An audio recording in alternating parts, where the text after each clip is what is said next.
of people in my school have been asking me, and people I meet, at events and stuff would ask me, how did I get to where I am today? How did I get all these experiences? What's my motivation? And just how did I land these 2 internships? So today I want to talk about how I went from having nothing but AMC on my resume, AMC theaters, up to having 2 internships and many certifications. And no, I only got 1 certification. Welcome to Sturdy Code. My name is Spark Evangelista. I am a student at Queens College studying computer science. I'm a senior right now. I have 2 more semesters. I wanted to make this channel to talk about basically my motivation to motivate other software engineers or other inspiring software engineers, and just to also motivate myself and vlog my journey along the way. The reason I call this channel Sturdy Code is because we would like to write sturdy code. Sturdy code is just another word for saying well-built code. I didn't want to name my channel Well-Built Code, which also would have been a good name. I don't think that's a bad name, but I think Sturdy Code sounds cooler, so I named my channel Sturdy Code. Around 2018, around the summer 2018, I started to get more serious about coding and about my career and about what I'm doing in life. So around that same time also was time I started journaling.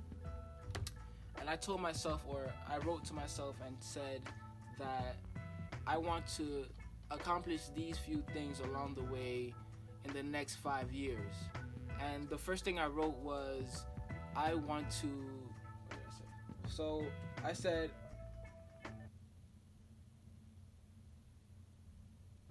my goals before summer 2018 is to complete at least 4 hackathons. Then I said in quotations, I want to say 5, but I don't know what life is going to throw at me. And in that summer, I did do 5 hackathons. My first hackathon, actually, I didn't know any HTML, barely knew any JavaScript, didn't know what a terminal is. So when I seen a terminal, I was like, yo, what is that? Like, what are you doing? So I came from a long way. I came a long way. And in my first hackathon, I barely knew anything. I was so scared that when I got to the door of the event, I almost turned around and went home. I ended up placing 2nd with the team I was with. It was great to know those people. We actually won Google Home Minis, which is pretty cool too. So to start off, if you're starting off as a software engineer, or you want to become a software engineer, the first thing you should do, is go to hackathons. Hackathons are probably the best places you could go to gain experience. You learn how to network with other people, and you build something with a team that you can possibly put on your resume. So it can't get better than that. That's 2 great things right there.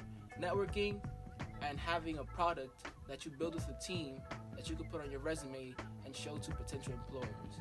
So if you haven't went to a hackathon and haven't started your software engineering career, go ahead and search up some hackathons. The app that I use to look up hackathons is an app called Eventbrite.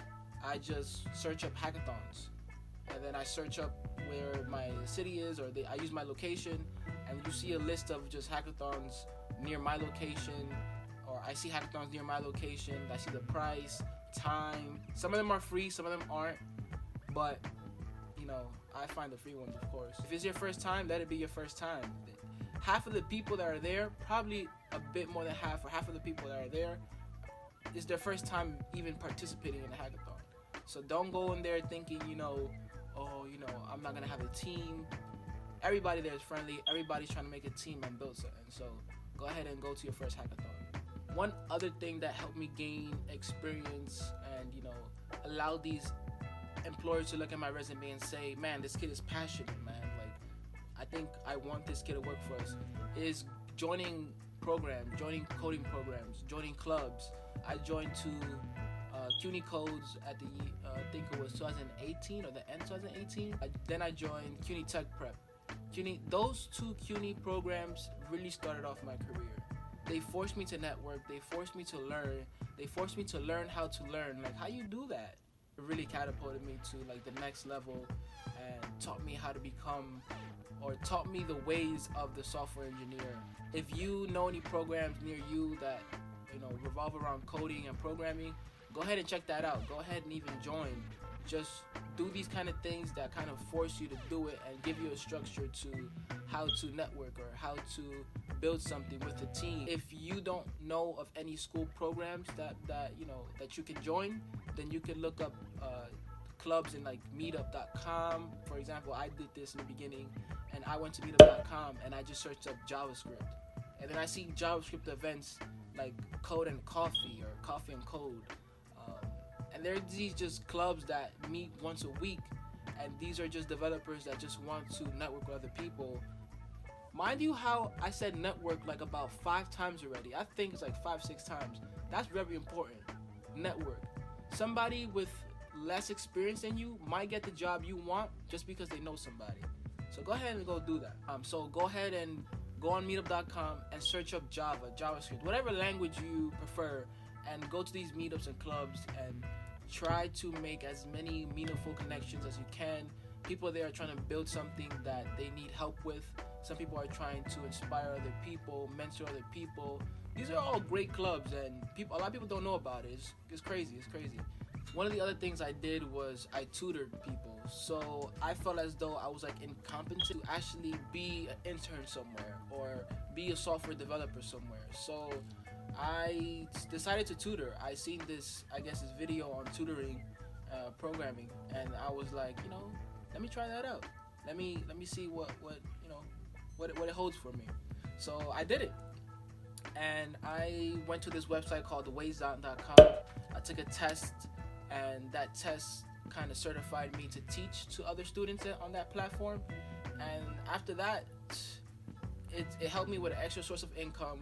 It helped me teach other people. It helped me learn how to communicate my thoughts and my knowledge to other people so that they could understand. I was teaching kids JavaScript and anything in the realm of JavaScript. So it was like React, the MERN stack, regular ES6 function, and it was something I could put on my resume.